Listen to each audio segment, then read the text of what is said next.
William Branham a vécu la même chose. Il a expérimenté la troisième dimension où Dieu l'a utilisé de telle manière. J'ai des vidéos de cela et je suis assis, tremblant en regardant cet homme être utilisé. Ça fait près de 30 ans que je prêche. Et j'en ai vu de toutes les couleurs. J'en ai traversé des choses. Vous pouvez vous imaginer ce que ça a été. J'ai observé chaque homme et la doctrine de chacun dans le monde entier. Je l'ai fait parce que c'était dans mon intérêt. Dans l'intérêt des êtres humains aussi, pas seulement du mien. Je devrais partir d'ici. Vous devrez partir d'ici. Et si je m'en vais comme un faux prophète, je perdrai ma propre âme. Et je perdrai la vôtre avec la mienne. Je devrais partir d'ici. Vous devrez partir d'ici. Et si je m'en vais comme un faux prophète, je perdrai ma propre âme. Et je perdrai la vôtre avec la mienne. Je perdrai ma propre âme. Et je perdrai la vôtre avec la mienne. William Branham prêchait, ma chère, quand une auréole est apparue au-dessus de sa tête alors qu'il prêchait en Louisiane. Vous pouvez le chercher sur YouTube, il va vous secouer.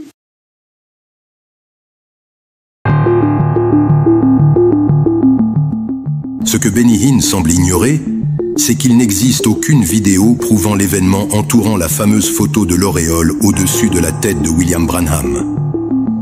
En dehors de cette seule photographie, aucun autre support visuel ni témoignage indépendant n'a été produit pour valider cet incident. Dans une salle immense où il n'y avait pas qu'un seul photographe, il est étonnant qu'une seule photo ait été prise sous un seul angle. Si une telle manifestation surnaturelle s'était réellement produite, on pourrait s'attendre à plusieurs captures de cet événement depuis différents points de vue.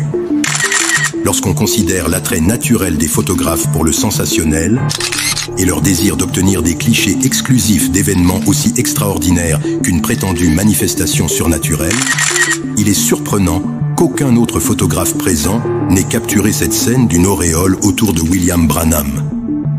On peut imaginer que, dans un tel contexte, tous auraient immédiatement orienté leurs objectifs pour immortaliser un tel moment et revendiquer l'exclusivité de cette manifestation. Cependant, l'absence d'autres photos, prises sous différents angles par d'autres professionnels présents, renforce le scepticisme entourant l'authenticité de cet événement. Cette absence de corroboration visuelle ou de récit fiable soulève de sérieuses questions. Surtout à une époque où la photographie était une technologie largement accessible. Cela alimente davantage la suspicion et le scepticisme autour de cet événement. De plus, cette unique photo est entourée de controverses en raison des relations douteuses des photographes impliqués, dont l'intégrité a été mise en cause par leur implication dans des affaires de contrefaçon de documents. La photographie de l'auréole au-dessus de la tête de William Branham fut prise lors d'une réunion en 1950. Elle est souvent citée uniquement par ses adeptes comme la preuve de son élection divine. Cependant, sa crédibilité a été gravement compromise par les nombreuses incohérences, les confusions doctrinales, les innombrables plagiats ainsi que les exagérations fictives qui caractérisent Branham et son ministère. Des nombreuses prédictions non réalisées, des erreurs dans ses prétendus dons de discernement et des récits invérifiables ont semé le doute sur son authenticité. Malgré son symbolisme pour les adeptes de Branham, l'accumulation de mensonges et de mystifications ont plongé cette image dans le scepticisme, la rendant difficile à être sérieusement considérée par toute personne dotée de discernement et de bon sens. Voici en quelques mots les mensonges qui entourent cette photographie.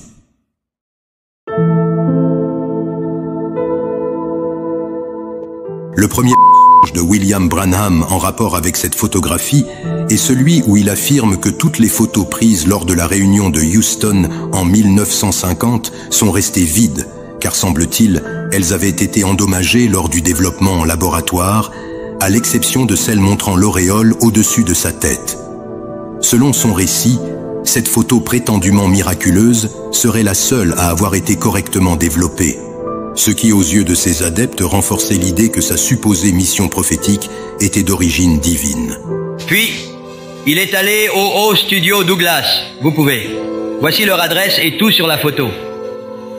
Lorsqu'ils se sont mis à développer la photo, on a fait sortir 6 négatifs où on était censé voir Monsieur Best agitant ses poings au nez du vieux saint et pieux homme, mais chacun d'eux était vide. Dieu ne pouvait pas permettre que cet appareil photo tire la photo de cet homme avec son poing sous le nez d'un homme saint, comme cela, agissant comme cela. Et lorsqu'on a tiré la 7e photo, là se trouvait l'ange du Seigneur. Contrairement à l'affirmation de Branham, plusieurs autres photos ont été également bien développées sans être endommagées. Dieu ne pouvait pas permettre que cet appareil photo tire la photo de cet homme avec son poing sous le nez d'un homme saint, comme cela, agissant comme cela. L'affirmation sortie de la bouche de Branham n'était donc rien d'autre qu'un comme vous pouvez le voir par vous-même de vos propres yeux.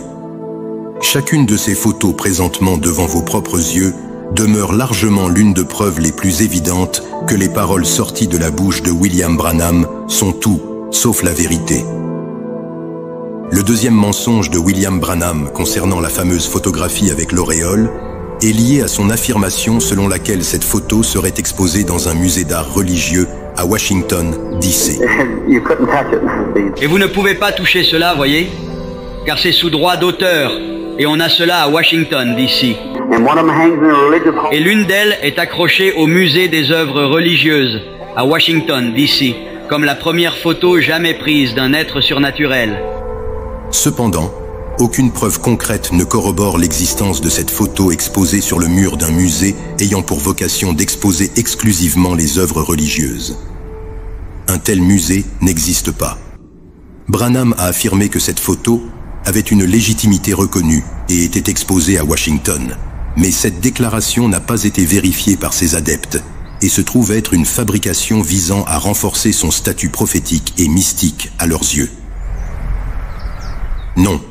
Il n'y a pas de musée à Washington, D.C. qui se spécialise exclusivement dans les arts religieux en général.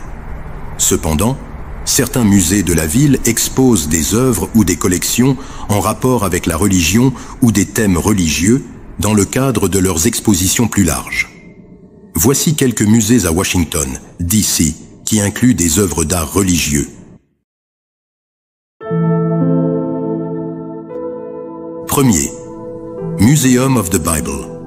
Ce musée est spécifiquement dédié à la Bible et à son impact historique. Il présente des objets religieux, des manuscrits anciens et de l'art biblique. Bien qu'il soit centré sur la Bible, il ne couvre pas les arts religieux dans un sens général ou universel. 2. The National Gallery of Art.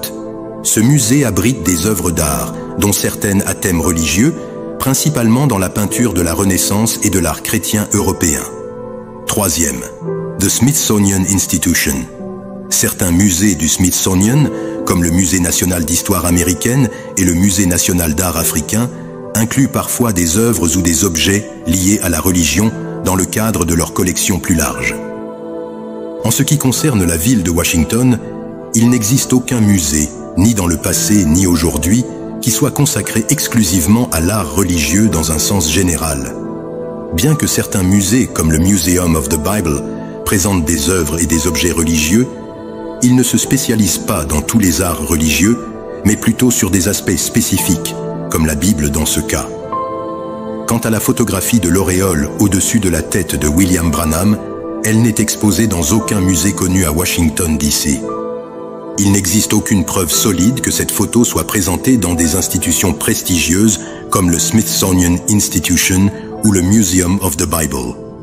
Les affirmations selon lesquelles cette image serait exposée dans un musée renommé à Washington sont infondées. Branham a habilement disparu en laissant son fameux musée bien enfoui sous le mystère et ses fidèles avec plus de questions que de réponses. Pas d'adresse, pas de numéro, pas même un minuscule panneau indicateur. Juste Washington. Alors, au fond, on pourrait aussi bien chercher un musée dans le triangle des Bermudes. Un vrai guide touristique, ce prophète. Où ça? Ben, quelque part à Washington, débrouillez-vous. Non, non, ne confondons pas. On parle ici d'un musée, pas de la bibliothèque du Congrès. Une bibliothèque n'est pas un musée, voyons. On reste intelligent, les amis. Ainsi, son absence sur les parois du mur des musées demeure largement l'une des preuves les plus évidentes que les paroles sorties de la bouche de William Branham à ce sujet sont également des horribles mensonges. Le troisième mensonge de William Branham concernant sa photographie avec l'auréole tourne autour de son affirmation que la photo aurait été soumise au FBI pour un examen sous l'expertise de George G. Lacy, que Branham présentait comme étant un responsable d'un département du FBI. Appelez George G. Lacy. Vous avez entendu parler de lui. Il fait partie des experts d'Edgar Hoover, l'un des meilleurs qui existent aux États-Unis. George G. Lacy, le responsable du département du FBI et chargé des empreintes digitales et des documents douteux aux États-Unis, le meilleur qu'il y a au monde, avait examiné cela plusieurs jours au laboratoire Shell de Houston, au Texas. En réalité, George G. Lacy n'avait jamais de toute sa vie été un agent du FBI. Il était un examinateur indépendant de documents. Il a été appelé pour examiner la photographie de l'auréole. Mais j'ai fait passer cela par chaque épreuve imaginable. Et a-t-il dit, il y avait un être surnaturel là qui a été photographié. Et a-t-il dit, il y avait un être surnaturel là qui a été photographié. Et son rapport n'a jamais même une seule fois mentionné que la tache blanche sur la photo était une présence surnaturelle. Branham a souvent amplifié cette histoire pour renforcer sa crédibilité auprès de ses adeptes, laissant entendre que le FBI aurait été impliqué, alors que ce n'était pas du tout le cas. George G. Lacy n'avait aucune affiliation avec le FBI. Cette déclaration de Branham est l'une de ces histoires fabriquées de toutes pièces, qui attestent une fois de plus le caractère mensonger des affirmations qui sortaient de sa bouche. Le jour où cette photo a été prise, aucun des participants présents dans l'auditorium n'a rapporté avoir vu cette lumière à l'œil nu. En augmentant la luminosité de la photo, on peut voir un peu plus clairement sur l'estrade, à côté de Branham, deux hommes tranquillement en pleine conversation, complètement indifférents. Sérieusement, vous pensez vraiment qu'ils seraient restés aussi calmes si une lumière intense sortie de nulle part avait soudainement jailli à côté d'eux? On sait bien à quel point une lumière soudaine capte l'attention et attire les regards. Et là, rien. Cette indifférence est l'une des preuves les plus flagrantes qu'aucune lumière n'a jamais flotté au-dessus de la tête de William Branham.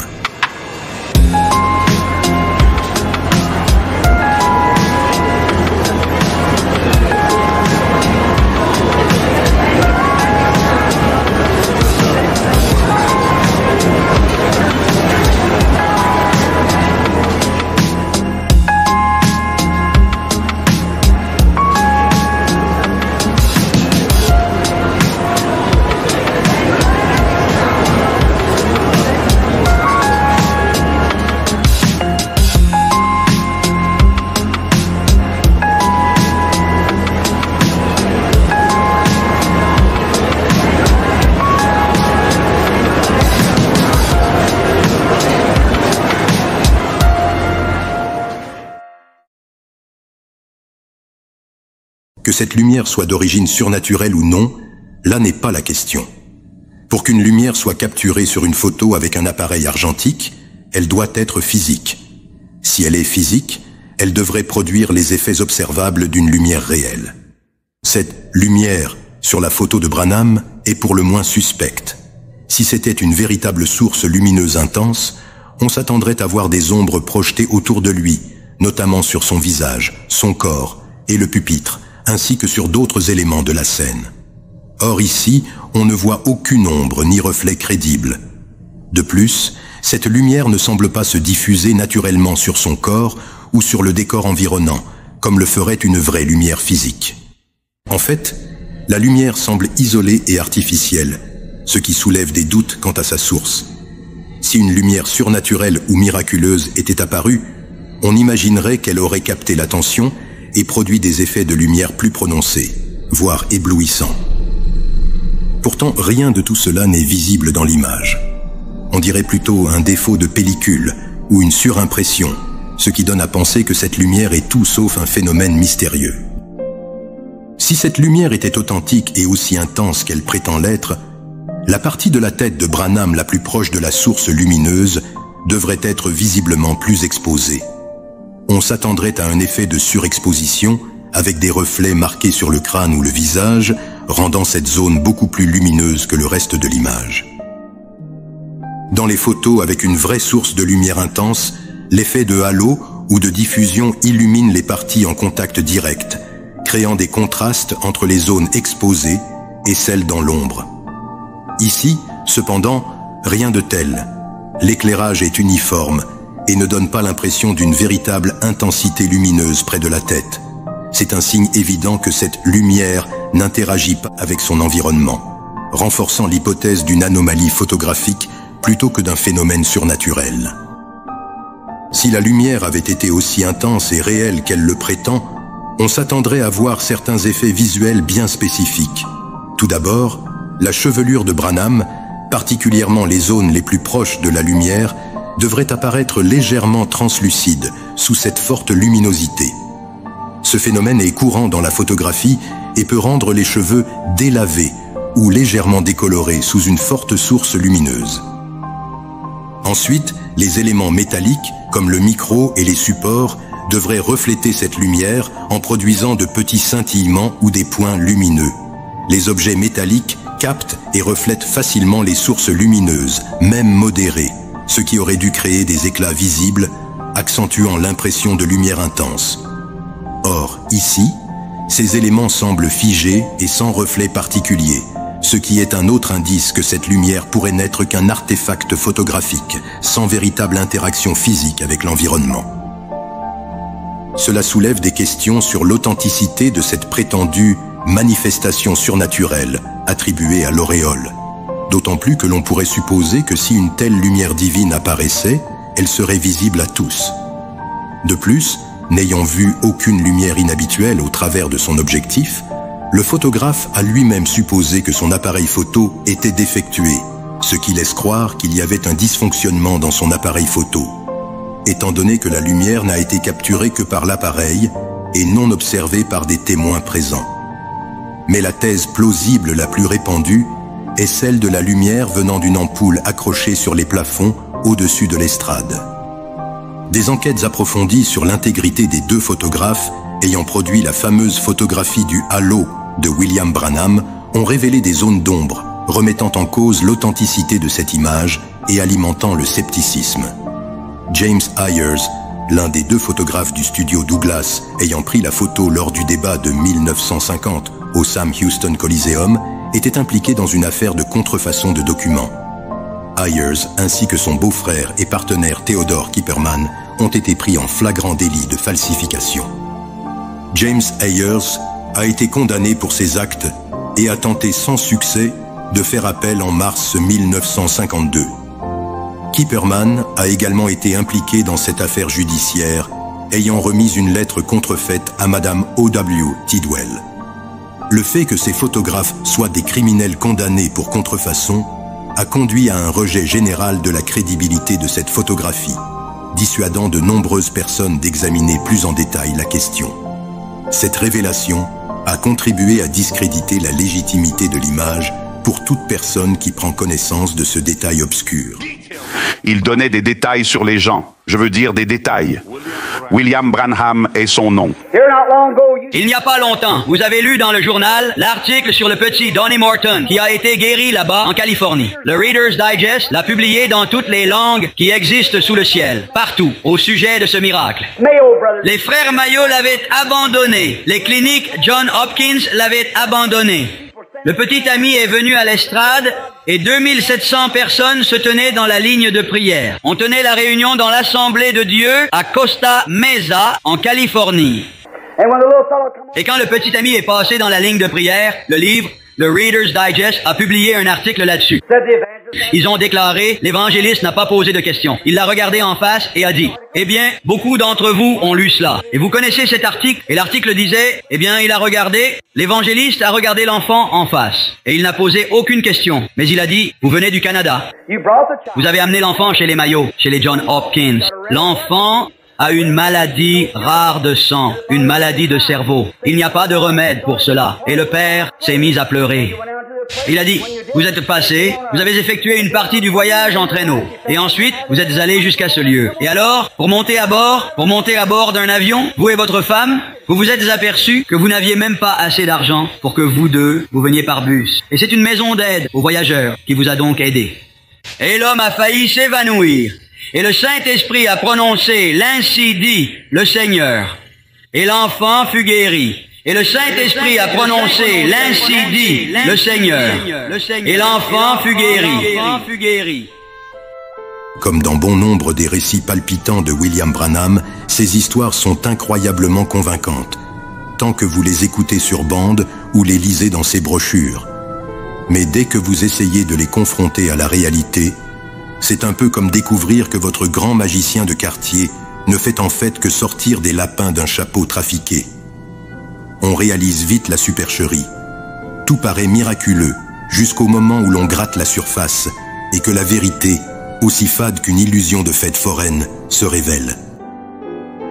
L'article du Los Angeles Times, paru le 10 juin 1951, raconte l'histoire poignante d'Arthur Morton, un père désespéré venu à Los Angeles avec son fils Donald, 4 ans, atteint d'une maladie cérébrale incurable.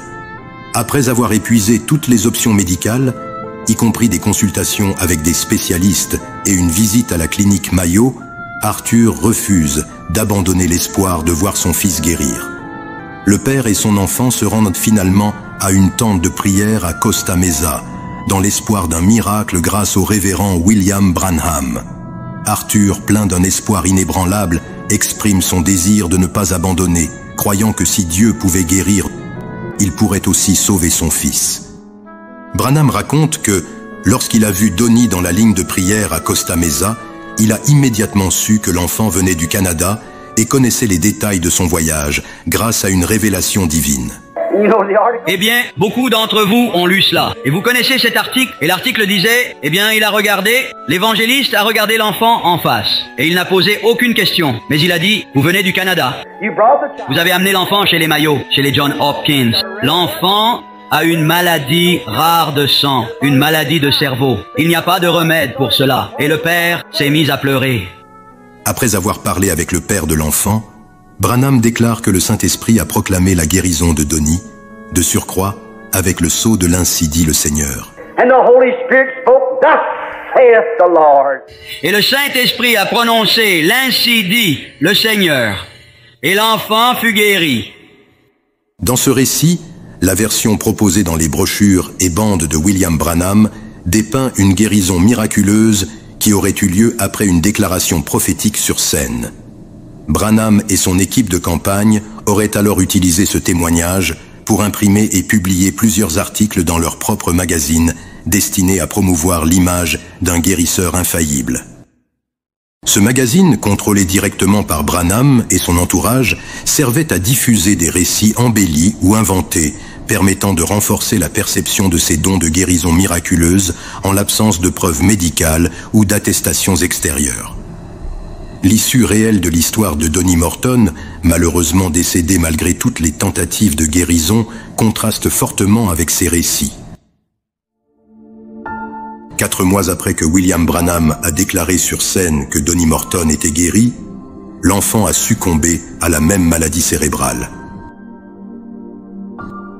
Donnie Morton, un enfant de 4 ans atteint d'une maladie cérébrale incurable, est décédé paisiblement le 2 novembre, après plusieurs mois de lutte et 4 opérations. Son père, Arthur, avait espéré un miracle en l'amenant de leur ferme en Saskatchewan, à Pasadena, pour des traitements médicaux. Donnie avait été affaibli par la maladie et la pneumonie, malgré les efforts des médecins, dont le docteur William T. Grant, qui avait opéré l'enfant gratuitement. Malgré une brève amélioration, Donnie a succombé à ses complications, et son père a accepté la perte comme étant la volonté de Dieu. Le corps du garçon sera renvoyé au Canada pour les funérailles. Cette réalité tragique contraste fortement avec la proclamation de guérison faite lors du réveil à Costa Mesa. Les participants à cet événement religieux entendu Branham affirmer la guérison de Donnie sont rentrés chez eux avec cette conviction, ignorant que le jeune garçon était déjà condamné à une issue fatale. La majorité d'entre eux n'ont jamais su que Donnie Morton est mort peu de temps après et a été enterré, tandis qu'il continuait à propager l'histoire de sa prétendue guérison miraculeuse, renforçant ainsi la légende entourant Branham. Cet écart entre la réalité et la perception entretenue par les récits partagés dans les cercles du message témoigne de la manière dont certaines déclarations peuvent persister malgré les faits avérés, alimentant le mythe de guérison miraculeuse là où il n'y en avait pas. Et le Saint-Esprit a prononcé, l'ainsi dit le Seigneur. Et l'enfant fut guéri. Et l'enfant fut guéri. Cet homme pouvait lire dans les pensées des gens. Il disait, « Vous êtes un tel, votre nom est ceci, votre nom est cela », en donnant les prénoms et noms de famille. Il donnait des détails sur leur vie qui effrayaient les gens. Il connaissait des détails sur chacun. Il disait, « Je t'entends dire ceci à ta femme » et elle répondait, « Elle t'a dit ceci ».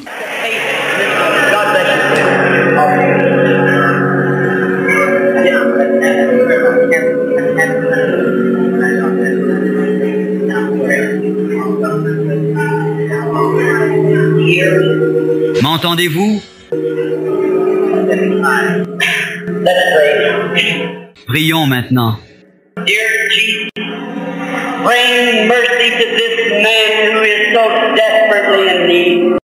Cher Jésus, apporte miséricorde à cet homme qui en a désespérément besoin.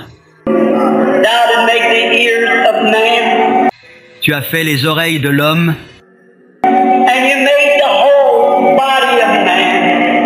Et tu as créé tout le corps de l'homme.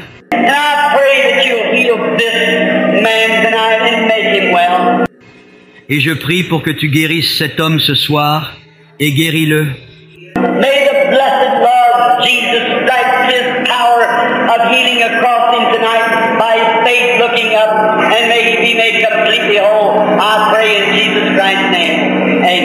Que le bienheureux Seigneur Jésus frappe sa puissance de guérison à travers lui ce soir, par sa foi qui lève les yeux. Et puisse-t-il être complètement rétabli, je prie au nom de Jésus-Christ. Amen. Maintenant, avec vos têtes inclinées juste un instant.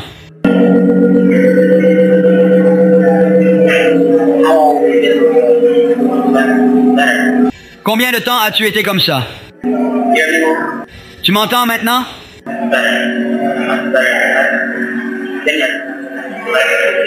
Pouvez-vous? Amen. 2 années? Vous entendez?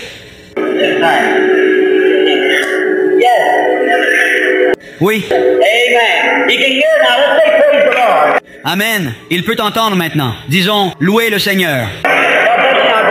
Que Dieu vous bénisse maintenant. Continuez votre route en vous réjouissant et soyez heureux. Amen. Frère Branham. Frère Branham. Oui. Il n'est pas sourd. Il a un durcissement des artères.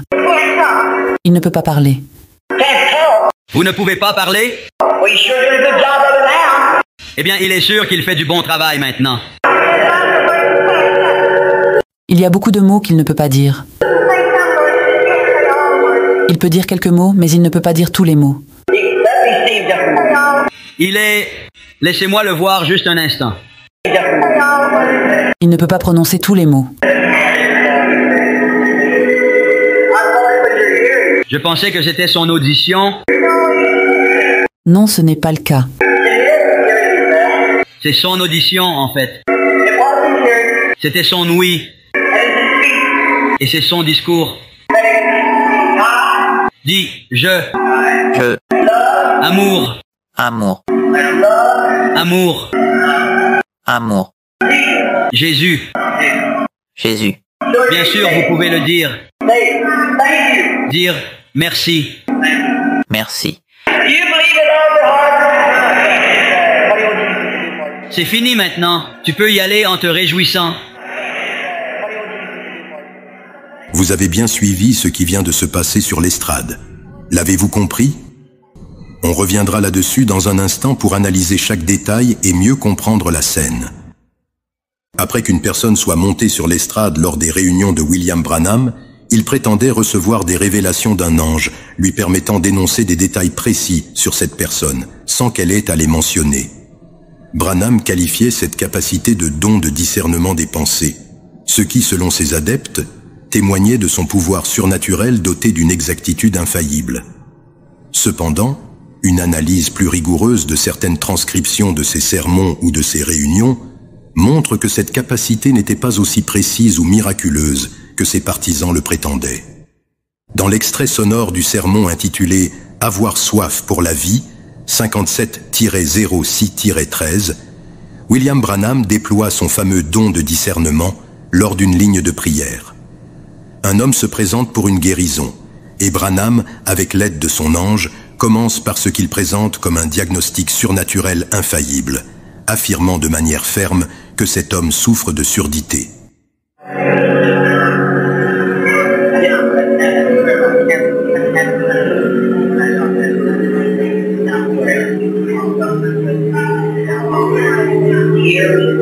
M'entendez-vous? Prions maintenant.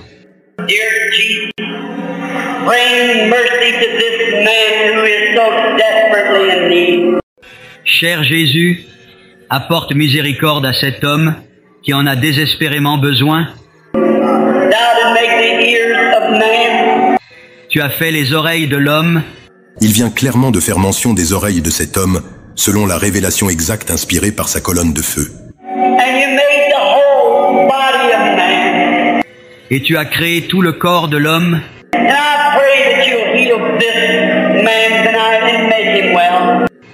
Et je prie pour que tu guérisses cet homme ce soir, et guéris-le.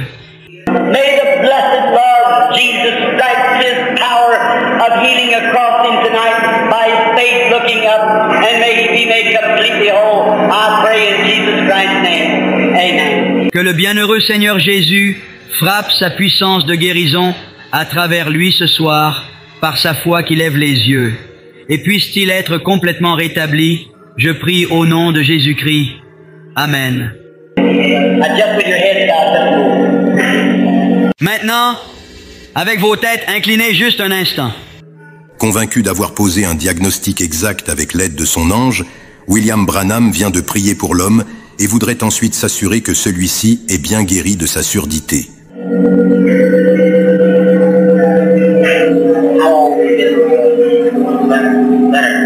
Combien de temps as-tu été comme ça? Tu m'entends maintenant?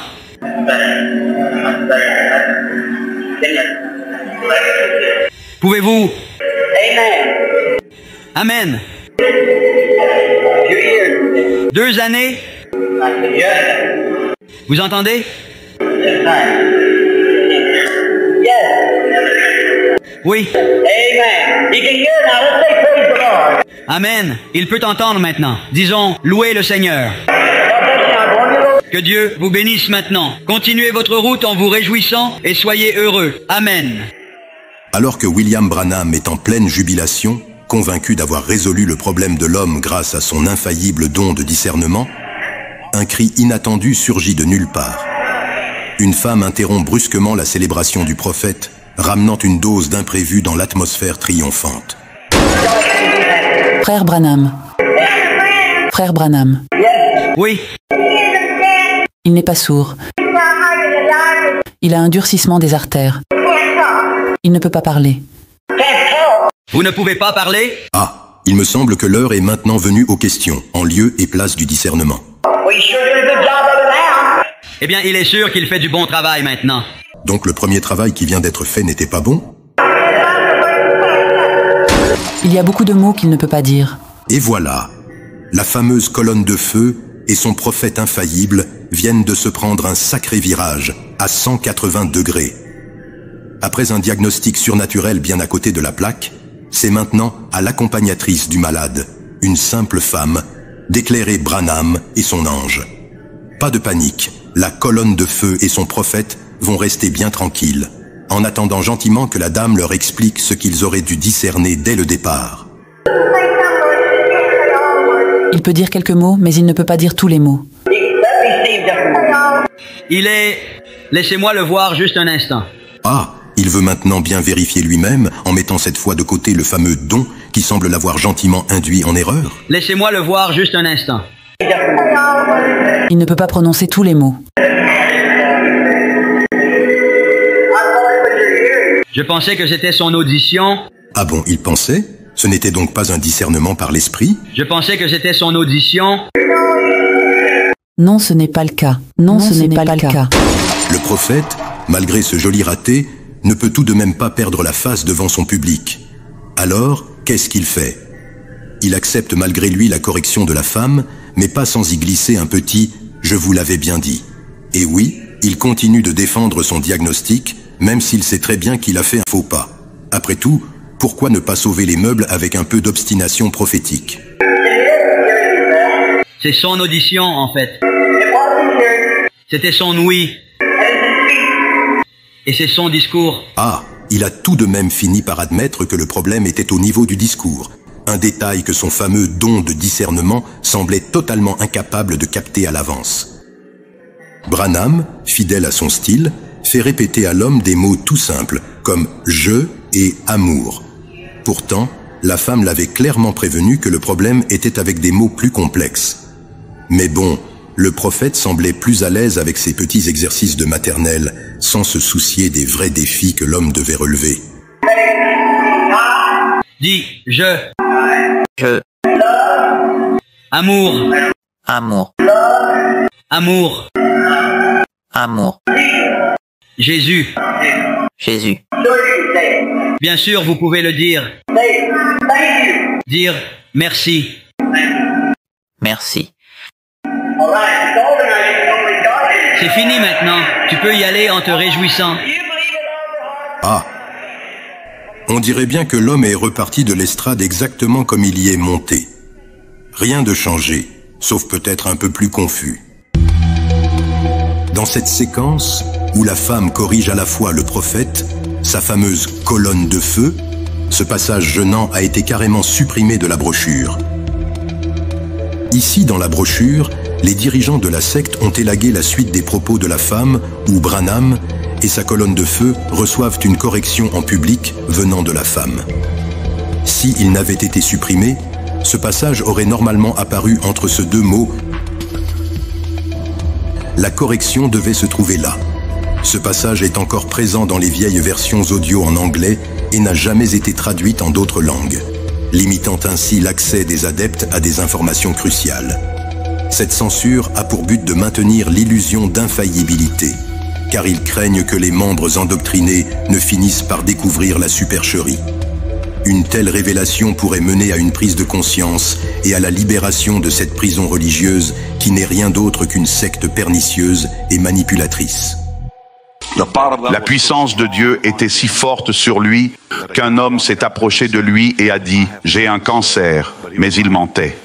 Branham a dit « Tu es un menteur. Tu n'as pas de cancer. Tu es venu pour te moquer de moi. Mais tu auras le cancer et tu seras mort dans 7 jours. » Et l'homme est tombé mort.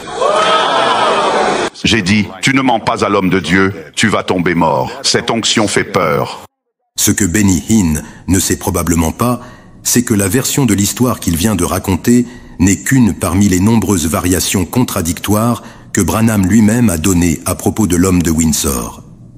C'est un peu comme choisir une fin différente chaque fois qu'on raconte la même histoire, mais toujours avec la même certitude prophétique. L'histoire de l'homme de Windsor est un récit bien connu parmi les adeptes de William Branham, souvent présenté comme une démonstration de son don de discernement face à un cas de tromperie. Selon cette histoire, un homme se serait présenté à Branham avec une carte de prière sur laquelle il aurait écrit de fausses informations concernant ses maladies. L'homme, se trouvant à Windsor, avait l'intention de tester ou de piéger Branham. Cependant, lorsque Branham pria pour lui, il aurait immédiatement révélé que l'homme n'avait pas les maladies inscrites sur sa carte de prière, mettant ainsi en évidence sa capacité supposée de discerner les vérités cachées ou les mensonges par l'inspiration divine. Cependant, tous ceux qui ont mené des investigations sérieuses sur cette histoire attestent que ces récits manquent de preuves objectives et se basent uniquement sur des témoignages non vérifiables ou embellis par Branham et ses partisans pour renforcer son image de prophète infaillible. Certaines analyses pointent également des incohérences dans les récits qui semblent davantage construits pour impressionner les adeptes que pour refléter des faits réels et vérifiables. Voici les innombrables versions contradictoires de l'histoire de l'homme de Windsor racontée par Branham. Chacun est libre de choisir la version qui lui plaît le plus, comme si on jouait à un jeu d'histoire à choix multiples. Allez, régalez-vous et prenez celle qui vous semble la plus agréable. Entre guérison instantanée, mort subite, paralysie, mort tardive et autres, il y a de quoi se divertir.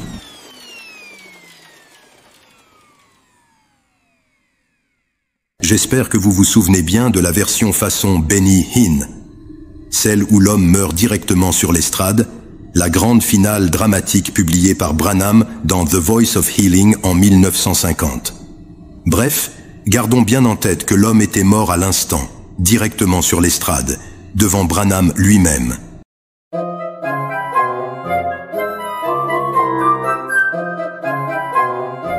Bon, maintenant passons au sermon de Jonesboro en juin 1953, où Branham nous raconte encore la même histoire. Il nous dit la maladie. La maladie que vous avez mentionnée sur cette carte de prière sera sur vous le reste de votre vie. Et ça y est. Mais comment ça? La maladie sera encore sur lui le reste de sa vie alors que, d'après la version de 1950, le pauvre gars était déjà mort sur l'estrade. Sa vie n'avait-elle pas pris fin, là, sur scène? Ça commence à sentir la confusion scénaristique, comme s'il avait fait un petit retour de l'au-delà juste pour la contradiction. Bon, qu'à cela ne tienne. Voyons voir ce qu'il raconte cette fois-ci, le 26 décembre 1956, devant une congrégation à Brooklyn. J'ai dit... Et j'ai dit, je n'ai rien à faire avec cela. Vous vous êtes maudits. Vous avez donc ce que vous avez mis sur la carte de prière. Il a crié. Il a quitté la salle en courant. La chose était là. Je ne sais pas ce qui est donc arrivé. Voyez? Et là, il dit sans flancher. L'homme a crié et quitté la salle en courant. Alors là, attendez. Maintenant, notre homme ressuscité s'est mis à courir hors de la salle. Il devait avoir la forme pour quelqu'un qu'on pensait déjà en train de hanter l'estrade en 1950. Ça commence à devenir franchement inquiétant. Parce que, rappelez-vous, il était censé être mort, là, sur l'estrade. Alors, qu'est-ce qui a couru? Son corps ou son esprit? Ou bien c'est son fantôme qui avait soudainement un élan d'énergie? Il va falloir qu'on m'explique cette résurrection sportive, parce que même les morts, apparemment, prennent leurs jambes à leur cou dans ces histoires. Là, on touche au génie pur. L'homme qu'on croyait déjà mort et enterré a fait un petit comeback façon Lazarus, mais made in Branham. Alors, inutile de s'épuiser à chercher une logique ici. Direction Lima, le 27 janvier 1957. Qu'est-ce que Branham va bien pouvoir ajouter à cette histoire? Et là, il dit...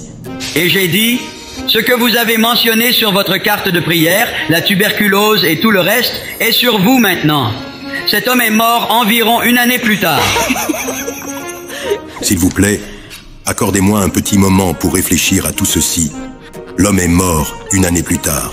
Mais je ne comprends plus rien. D'abord, il est censé être mort direct sur l'estrade. Ensuite, les maladies sont restées collées à lui toute sa vie. Puis, il n'est finalement pas mort, mais il a quitté la salle en courant. Et maintenant, il serait mort une année plus tard.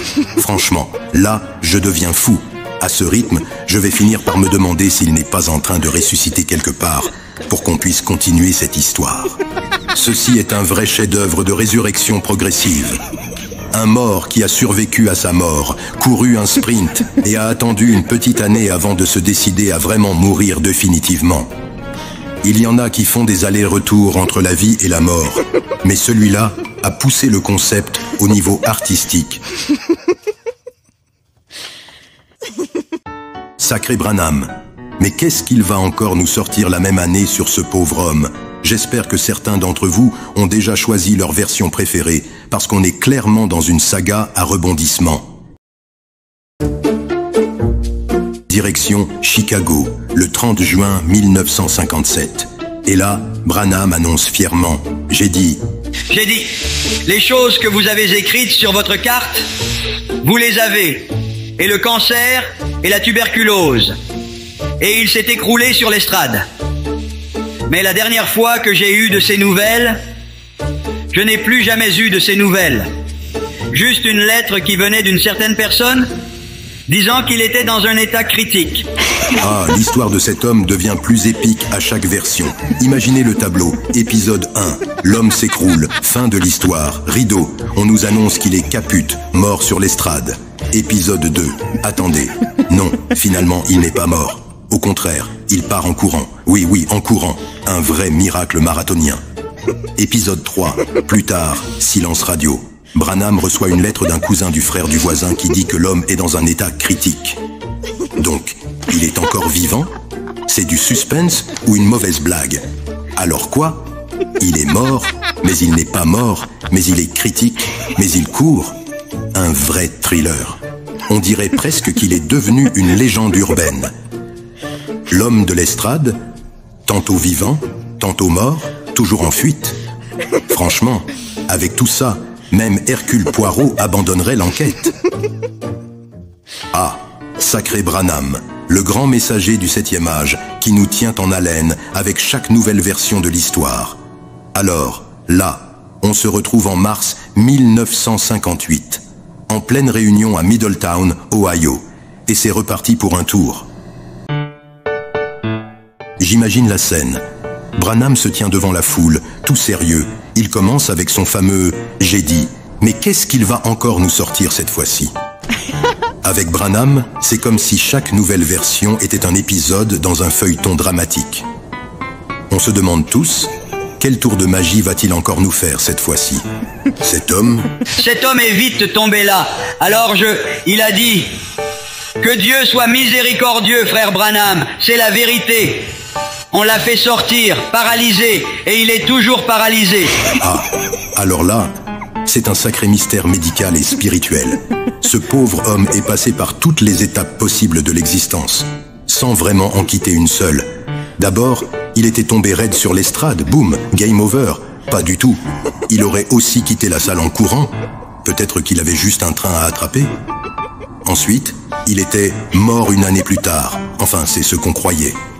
Puis finalement, on apprend qu'il est dans un état critique. Mais attendez, ce n'est pas fini. Il est paralysé et on l'a fait sortir comme ça. Bref, ce gars-là, il a visiblement plus de vie qu'un chat. Et tout ça en résumé, il tombe, il court, il est vivant, il est mort, il est paralysé, il est en état critique. Si on continue comme ça, la prochaine déclaration, il revient en hélicoptère. Branham se rend maintenant à South Bend, Indiana. Vous l'imaginez vraiment partir en mission sans emporter sa fameuse histoire magique dans sa mallette? Non, mais sérieusement, jamais de la vie. On est en février 1958, et là, il se retrouve devant une congrégation totalement innocente qui ne se doute de rien. Je les plains déjà, pauvres âmes. Qu'est-ce qu'il va bien pouvoir leur balancer cette fois? Allez, tenez-vous bien, voici ce qu'il leur a dit. J'ai dit, maintenant, ce qui est sur votre carte de prière, vous avez cela. Environ 6 mois plus tard, il est mort d'un cancer. Oui. Il dit oui. D'abord, le gars qui était déjà mort sur l'estrade. Puis il ressuscite courant hors de la salle. Ensuite, il est paralysé, mais toujours paralysé. Et maintenant, 6 mois plus tard, il meurt d'un cancer alors qu'il était déjà mort devant Branham. Alors attends, il était paralysé, il courait, mais maintenant il est mort d'un cancer? Quelle aventure! C'est un peu comme un film à rebondissement. Le même homme tombé et mort sur l'estrade, ressuscité, devient paralysé puis devenu médecin. Ah non, il meurt d'un cancer 6 mois plus tard. Ça ne s'arrête jamais. Il y a toujours un twist imprévu. Franchement, Branham, t'es un génie du suspense. Même les meilleurs scénaristes de films d'action n'osent pas autant de changements dans le scénario. Qui sait ce qui va encore se passer dans le prochain épisode? Là, ça commence à puer le mensonge à plein nez. Je commence à avoir peur de savoir ce qu'il va nous sortir à la prochaine minute. Attends, où il est maintenant? Ah, je vois. On est en février 1961 en Californie, devant une pauvre congrégation. Je les plains déjà. Je me demande bien quelle nouvelle version Branham va leur balancer cette fois-ci. Et j'ai dit... parce que vous l'avez dit, et que vous avez mis cela sur votre carte de prière, maintenant vous l'avez. Et il est mort environ 6 semaines après. Ah, 6 semaines après. Voilà qu'on atteint le summum de la confusion. Honnêtement, à ce point-là, les mots me manquent aussi. On se croirait dans un épisode de Cluedo, où le coupable n'est jamais celui qu'on pense, et où les indices changent à chaque scène. Est-ce qu'il est mort? Est-ce qu'il n'est pas mort? Ah, peut-être qu'il a simplement pris un billet pour un autre monde, ou pour une autre version de l'histoire. Et si Branham était en fait un magicien, jonglant avec le temps et la réalité comme un prestidigitateur sous acide? La maladie que vous avez mentionnée sur cette carte de prière sera sur vous le reste de votre vie. Et ça y est, je ne sais pas ce qui est donc arrivé. Voyez, cet homme est mort environ 1 année plus tard. Je n'ai plus jamais eu de ses nouvelles. Juste une lettre qui venait d'une certaine personne, disant qu'il était dans un état critique. On l'a fait sortir, paralysé, et il est toujours paralysé. Environ 6 mois plus tard, il est mort d'un cancer. Oui. Et il est mort environ 6 semaines après. Vraiment, à force de variations sur la même histoire, on se demande si dans 6 semaines, il va nous annoncer que l'homme a en fait survécu, a fondé une entreprise de recyclage et vit maintenant sur une île paradisiaque. Les options sont infinies. Si ce n'est pas de l'art de la confusion, alors je ne sais pas ce que c'est. Alors, pour résumer, on a assisté à un véritable tour de montagne russe de déclarations.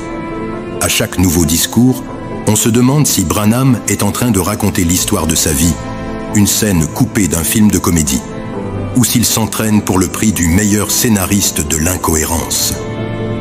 Chaque fois qu'il ouvre la bouche, une nouvelle version de l'histoire apparaît, aussi flippante que le dernier film d'horreur, mais avec un script totalement improvisé. D'abord, cet homme est mort sur l'estrade, puis il a couru, puis il est dans un état critique, et maintenant, il a disparu, mais pas avant de revenir et mourir de cancer. Le suspense est insoutenable. Bref, si vous pensiez que le mystère de la disparition de l'homme était un casse-tête, attendez de voir l'œuvre magistrale qu'est l'incohérence branhamienne. Si ce n'est pas un cas d'école de « comment ne jamais raconter la même histoire 2 fois », alors je ne sais pas ce que c'est. Le plus comique, c'est que le public de ces déclarations semble les avaler à chaque fois, avec un sérieux digne des meilleurs acteurs de soap-opéra. Peut-être que la vraie leçon à retenir ici, c'est qu'un peu de confusion et un brin d'improvisation peuvent mener à une carrière légendaire dans les prédictions ou dans le grand n'importe quoi. Il est essentiel de poser des questions et de remettre en cause les récits qui vous sont présentés. Le travail que nous avons effectué démontre que les histoires racontées par Branham ne sont pas seulement sujettes à des contradictions, mais souvent manipulées pour servir une certaine narrative.